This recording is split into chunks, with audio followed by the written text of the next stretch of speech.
दर्शक मित्रों, एस्ट्रो मोदी में फिर से आपका स्वागत है। आज हम बात कर रहे कुछ काफी चमत्कारिक और रहस्यमय सब्जेक्ट के बारे में जो आम आदमी को शायद इतना जल्दी से मालूम नहीं पड़ता है, अबाउट द विश्वंतरी महादशा और अष्टोंतरी महादशा और प्रत्युंतर महादशा।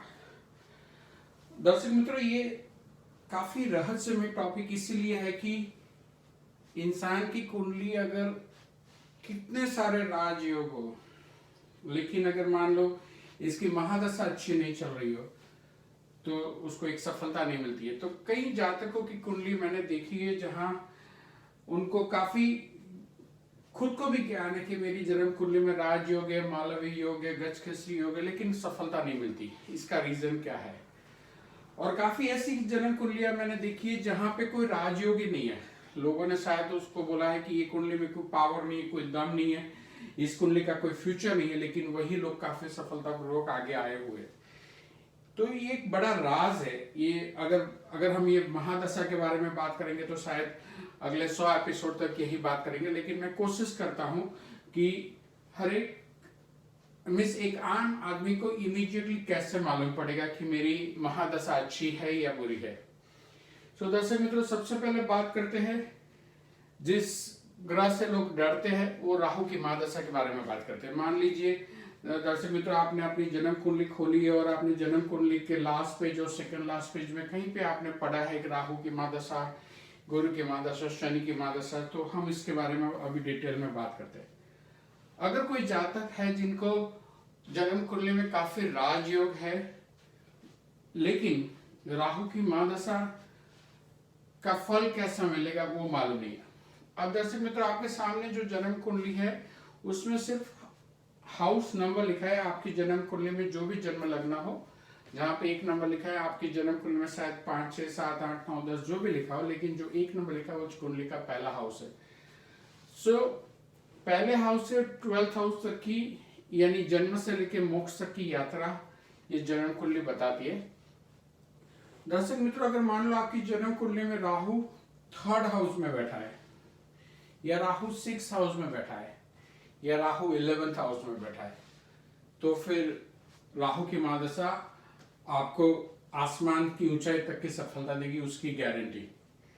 लेकिन अगर राहु आपकी जन्म कुंडली में कहीं पे केंद्र स्थान में बैठा है 1, 4, 7, 10, अब ये राहु की महादशा ओवरऑल अच्छा फल देगी या बुरा फल देगी, उसके बारे में हम राहु के प्लेसमेंट के बारे में पहले सोचेंगे, उसके बाद हम बात करेंगे। जैसे मैंने बताया, राहु उपज स्थान जो 3rd हाउस, 6th हाउस और 11th हाउस जो भृगु संहिता और लाल किताब में बोला गया है कि वो उपज स्थान है। ये उपज स्थान में अशुभ ग्रह का होना और उसकी महादशा होना एक सोने पे सुहागा है। चाहे आप कोई भी सेलिब्रिटी ले लो, चाहे इंडियन पॉलिटिक्स ले लो, या क्रिकेटर ले लो, या बॉलीवुड स्टार ले लो, आप जरूर देखेंगे कि अशुभ ग्रह उनके 3rd हाउस, 6th हाउस और 11th हाउस में है, और उन्होंने चमत्कारिक सफलता उसी राहु की महादशा में मिली है। लेकिन राहु केंद्र स्थान में अगर होता है 1, 4, 7, 10, मैं ऐसा नहीं बोलता हूं कि राहु केंद्र स्थान में बुरा फल देता है, लेकिन it depends, it is a mix opinion. अगर मान लो राहु आपका 1, 4th और 7 और 10th हाउस में कन्या राशि का है, मिथुन राशि का है, तो एक बड़ा राजयोग होता है। जैसे कि अगर 10th हाउस में अगर मिथुन और कन्या राशि का राहु है, तो ऐसा बोला गया है कि जिसको 10 में राहु, इसको वश में दुनिया। Amit Shah the home minister has a 10th house Mithun Rahu. So what I am trying to say कि जन्म कुंडली में राहु का प्लेसमेंट आप पहले चेक करो। आप जन्म कुंडली ओपन करो, पहला पेज पे देखो राहु कहां पे है, 3rd house, 6th house, 11th house, या 1, 4, 17 में कन्या और मिथुन राशि। अब दूसरी बात है, अब जब मैंने बोला कि राहु कन्या राशि और बुध राशि उसकी एक स्वग्रही राशि, उच्च की राशि है, लेकिन उसके सामने की राशि, मान लो कन्या के सामने मीन राशि का राहु अगर गुरु के घर में होता है, वो कहता है ने कि गुरु न करे गुरु। अगर राहु जैसा अशुभ ग्रह अगर गुरु के घर में बैठा है, यानी मीन राशि में बैठा है या धनु राशि में बैठा है, फिर भी वो अच्छा फल देता है, चाहे वो केंद्र स्थान में हो, चाहे वो 3, 6, 11 में हो, अब बात करते हैं राहु का 8th हाउस में होना और 12th हाउस में होना, और राहु का 5th हाउस में होना। तो ये एक पोजीशन ऐसी है कि ट्रायंगल पोजीशन है। अगर राहु 159 में भी है, जैसे विष्णु लक्ष्मी योग जैसे बोलते हैं कि केंद्र के 4 स्थान और ट्रायंगल के 159, इसको हम विष्णु लक्ष्मी योग बोलते हैं और विष्णु लक्ष्मी के स्थान बोलते हैं। राहु की अवेलेबिलिटी अगर 1st हाउस में है, 5th हाउस में है, 9th हाउस में है और अपने मित्र के घर में है, जैसे शुक्र उसका मित्र है, जैसे गुरु के घर में है राहु, तो राहु वहां परेशान नहीं करता है। तो अगर राहु 159 में भी है तो भी काफी अच्छी सफलता देता है राहु की महादशा के दरमियान। मान लीजिए राहु 8th हाउस में है, 12th हाउस में है और 2nd हाउस में है, क्या उसकी योग बनते हैं सफलता के। आपका राहु मान लो 8th हाउस में है, थोड़ी बहुत आपको इंजरी से ध्यान रखना पड़ेगा, छोटे मोटे एक्सीडेंट से ध्यान रखना पड़ेगा, लेकिन उसी 8th हाउस के ऊपर मान लो गुरु जैसे देव गुरु बृहस्पति की दृष्टि अगर है 8th हाउस के ऊपर, तो ज्यादा कोई चिंता करने की बात नहीं है। लेकिन राहु अगर 12th हाउस में है तो एक जरूर बंधन योग बना देता है, कहीं ना कहीं आपको कोर्ट कचहरी लीगल मैटर में फंसा देता है, कहीं आपका नुकसान का योग भी बन जाता है और कभी कभी जेल योग जैसे बंधन योग भी आ सकते हैं। सो राहु अगर 12th हाउस में है और राहु की महादशा आ गई तो भगवान उसको बचाए। मैं उनको वही बोलूंगा कि आप राहु के जप डेली कीजिए, ओम रावे नमः का जप कीजिए, क्योंकि 12th हाउस राहु अगर आपका मान लो चंद्र कुंडली से होता है या सूर्य कुंडली से होता है या जन्म कुंडली से होता है तो एक बड़ा बंधन योग प्रदर्शित करता है। और उसके उपाय में सबसे पहला उपाय तो यही है कि ओम राहु नमः एंड ओम बोम बुधाय नमः के मंत्र करने से राहु का जो प्रकोप होगा उससे आप बच जाएंगे। अगर मान लीजिए राहु 2nd हाउस में है, जन्म लग्न से 2nd हाउस में है, तो फिर बड़ा राजयोग धन योग बनता है, धन संचय योग बनता है, और उसमें राहु की महादशा आ गई तो आप समझ लीजिए आपके पूरे 18 साल राहु के खूब संपत्ति वाला होगा, खूब धन संपत्ति वाला रहेगा। दर्शक मित्रों, यहाँ ये जानना जरूरी भी है कि राहु की महादशा में इंसान गलत काम करने के लिए कभी कभी मजबूर भी हो जाता है। राहु का काम ही ऐसा है कि वो आपको एक भ्रमित करता है, आपको एक मेन लाइन स्ट्रीम से कुछ अलग लाइन में ले जाता है, आपको हमेशा से एक शॉर्टकट वाला रेशियो देता है। तो दर्शक मित्रों, अगर आपका राहु जन्म कुंडली में अच्छी प्लेसमेंट में है, राहु की महादशा अच्छी जाएगी। लेकिन मान लीजिए राहु 12th हाउस में है, जहां पे और 12th हाउस में राहु है और राहु और 12th हाउस के ऊपर कोई शुभ ग्रह की दृष्टि भी नहीं है, तो एक चिंता का विषय बनता है। 8th हाउस में अगर राहु है और 8th हाउस के ऊपर कोई शुभ ग्रह की दृष्टि नहीं है, जैसे कि देवगुरु बृहस्पति, तो भी एक ये बड़ा चिंताजनक विषय बन जाता है। सो दर्शक मित्रों, ये थी बात राहु की। अगर आपकी जन्म कुंडली में राहु की महादशा है तो उसके अंदर काफी अंतरदशा भी आती रहेंगी। राहु के अंदर बुध आएगी, राहु के अंदर केतु आएगी, राहु के अंदर शुक्र आएगी, राहु के अंदर सूर्य आएगी, राहु के अंदर चंद्र आएगी, राहु के अंदर मंगल आएगी।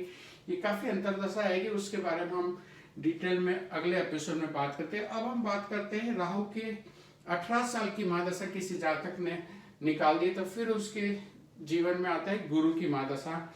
देव गुरु बृहस्पति कभी किसी का बुरा नहीं करते, इसीलिए भृगु संहिता में लिखा है गुरु न करे गुरु। तो मान लीजिए कि गुरु की महादशा आपकी आ गई तो जीवन में एक शुभ काम, शुभ संकेत, सब कुछ शुभ होने वाला है, वो मान के चलिए 16 साल के गुरु की महादशा। लेकिन मैंने ऐसे कहीं जातक देखे हुए, काफी कुंडलियां देखी है जहां गुरु की महादशा ने उनको एक ऑप्टिमम लेवल यानी हाईएस्ट लेवल का परफॉर्मेंस नहीं दिया। उसका रीजन क्या हो सकता है? अगर मान लो देवगुरु बृहस्पति आपकी जन्म कुंडली में 6th हाउस में है, 8th हाउस में है या 12th हाउस में है या 2nd हाउस में है, यानी कि केंद्र और त्रिकोण को छोड़कर कहीं पे भी है। केंद्र में 1 4 7 10 और त्रिकोण में ट्रायंगल 1 5 9, ये इनको छोड़कर कहीं पे भी गुरु है। गुरु इवन 3rd हाउस में भी है, 6th हाउस में है, 8th हाउस में है, 12th हाउस में है, 2nd हाउस में, वहां पे गुरु का परफॉर्मेंस थोड़ा वीक हो जाता है। और गुरु फिर भी उसी स्थानों पे गुरु अच्छा और शुभ फल देता है, लेकिन उसमें जो इंसान है उनको काफी हद तक स्ट्रगल भी रहता है। लेकिन अगर मान लीजिए second house, third house, six house, eighth house और 12th हाउस में गुरु आपका एक शुभ राशि में, मान लो आपका धन राशि का गुरु है, मीन राशि का गुरु है, तो वो संघर्ष 50% से भी कम हो जाता है। मान लो आपका सिंहस्थ गुरु है, जैसे माना गया है कि जब कुंभ मेला होता है तब सिंहस्थ गुरु होता है। कुंभ मेला हर एक साल पे तो नहीं होता है, लेकिन जब जब गुरु सिंह राशि में आता है, और सिंह राशि का गुरु जिसको बोलते हैं सिंहस्थ गुरु, वो शायद 18 या 19 साल के बाद ही आता है, और उसको हम बोलते हैं एक कुंभ मेला उस टाइम हुआ था, देयरफॉर इसको एक शुभ माना गया है, सिंहस्थ गुरु माना गया है। अब गुरु की महादशा में क्या फायदा रहता है, रिगार्डलेस आपकी मान लो गुरु की डिग्री, गुरु आपका जन्म कुंडली में युवा अवस्था में 1 से लेके 8 या 9 डिग्री का, या तो 9 से लेके 18 या 18 से लेके 30, जो वृद्धावस्था में जो भी अवस्था होगी गुरु की डिग्री की आपकी जन्म कुंडली में, लेकिन गुरु आपको ऊंचाई पे ले जाएगा, गुरु आपका नेटवर्क एक्सपेंशन करेगा, गुरु आपको एक सोशल रिस्पॉन्सिबल पर्सन बनाएगा, गुरु आपको प्रेरणा देगा to become a more and more spiritual. गुरु आपको वही प्रेरणा देगा कि आप लोगों की सेवा करो, समाज की सेवा करो, घर की सेवा करो। तो गुरु एक इतना डायनेमिक प्लेनेट है जन्म कुंडली में। हालांकि इस कलयुग में गुरु का फल लोगों को बहुत देरी से मिलता है, लेकिन सतयुग में देवगुरु बृहस्पति अगर अच्छी प्लेसमेंट में है तो वो जन्म कुंडली को 10 में से 10 मार्क मिल जाते थे। आज की तारीख में भी गुरु का परफॉर्मेंस अच्छा है, लेकिन पृथ्वी से थोड़ा दूर जाता है। अगर हम लॉन्गिट्यूड लैटिट्यूड की बात करते हैं तो वो पृथ्वी से थोड़ा दूर जाता है, इसीलिए उसके परफॉर्मेंस में थोड़ी बहुत देरी हो रही है। अब बात करते हैं गुरु के बाद हम बात करते हैं शनि की। दर्शक मित्रों, अगर गुरु की 16 साल की महादशा आपकी खत्म हो गई, उसके बाद शनि की महादशा जब चालू होती है तो एक बड़ी कठिनाई वाला एक वक्त होता है। क्योंकि पहली बात तो है कि शनि एक राशि चक्र से दूसरी राशि चक्र में जाने में 2.5 साल, यानी शनि इतना स्लो प्लेनेट है। पूरे 9 ग्रहों में अगर देखेंगे the slowest planet is the Saturn. तो क्या होता है, गुरु की एक रैपिड परफॉर्मेंस आपने देखी 16 साल तक, गुरु का आपने ग्रोथ देखा, इंसान की लाइफ कहां से कहां ऊपर तक सफलता और सफलता मिलती है गुरु की महादशा में। और सडनली शनि की महादशा आ जाती है, आपकी लाइफ जैसे एकदम स्टेडी हो जाती है, स्टेबल हो जाती है, और आपका ग्रोथ ओवर लास्ट ईयर दिखाई नहीं देता है कि भाई मेरा ग्रोथ ही नहीं हो रहा है पिछले साल के कंपेयर में, मैं तो वहीं के वहीं हूँ। यही अगर होता है तो मान लीजिए आपकी शनि की महादशा शुरू हो गई। और आप डबल चेक कर लेना कि जब भी लाइफ में कोई एक स्टैग्नेंट मूवमेंट आ जाएगा, एक स्टेडी मूवमेंट आ जाएगी कि जहां लाइफ एक कदम से 2 कदम भी आगे नहीं चल रही है, समझ लीजिए आपकी शनि की महादशा शुरू हो गई है। शनि की महादशा में सिर्फ और सिर्फ मेहनत। अगर मान लो आपने राहु की महादशा में नसीब से कमाया, गुरु की महादशा में गुरु कृपा से कमा लिया, लेकिन शनि की महादशा में कोई कृपा नहीं चलती, सिर्फ और सिर्फ आपकी हार्ड वर्क की कृपा चलती है। सो दर्शक मित्रों, आपकी जन्म कुंडली में शनि के 19 साल की महादशा बाकी है या शनि की 19 साल की महादशा चालू है, तो ये दोनों डिफरेंस आपको जान लेना जरूरी है कि अगर आप गुरु की महादशा में काफी सफलता में अगर आप घूमते रहते हैं या एंजॉय करते हैं, तो आप ये भी मान के चलिए कि आने वाला वक्त जो है शनि आपको एक स्टेडी और स्टेबल वक्त देगा।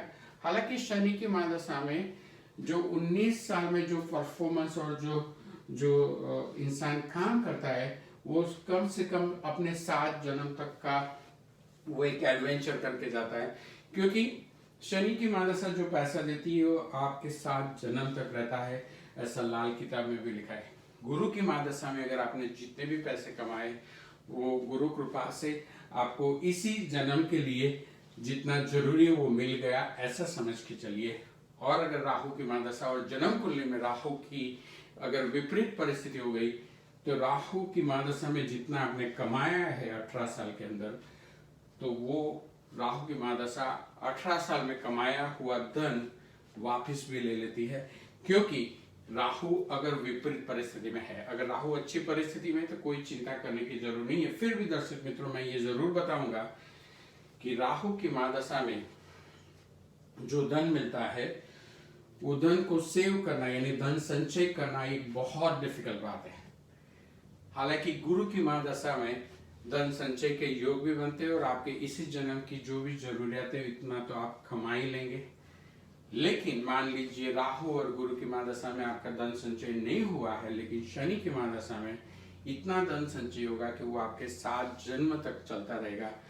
अब दर्शक मित्रों, शनि की महादशा में सबसे पहला क्वेश्चन आता है शनि कहाँ है। शनि कहीं पे भी हो, केंद्र में भी हो, 1, 4, 7, 10 में हो, शनि ट्रायंगल में हो, शनि 3, 6, 11 कहीं पे भी हो, सेकंड हाउस में भी शनि को अच्छा माने। हालांकि शनि और राहु को 12th हाउस में थोड़ा डिफिकल्ट माना गया है। शनि अगर 12th हाउस में है तो आपका काफी व्यय होता है, यानी कि आपकी मेहनत का कोई फल नहीं मिलता है। ऐसा शनि की 12th हाउस में प्लेसमेंट है, तो ऐसा मैंने देखा है। सो दर्शक मित्रों, ये थी विश्वोत्तरी महादशा की बातें।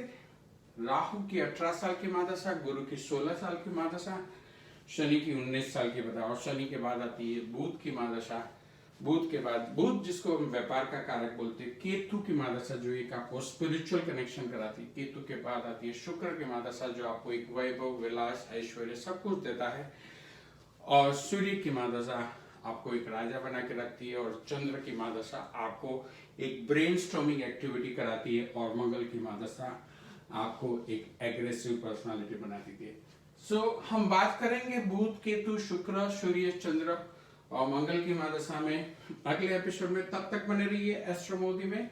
Thank you very much for watching astro Modi and have a wonderful evening to all of you. Thank you.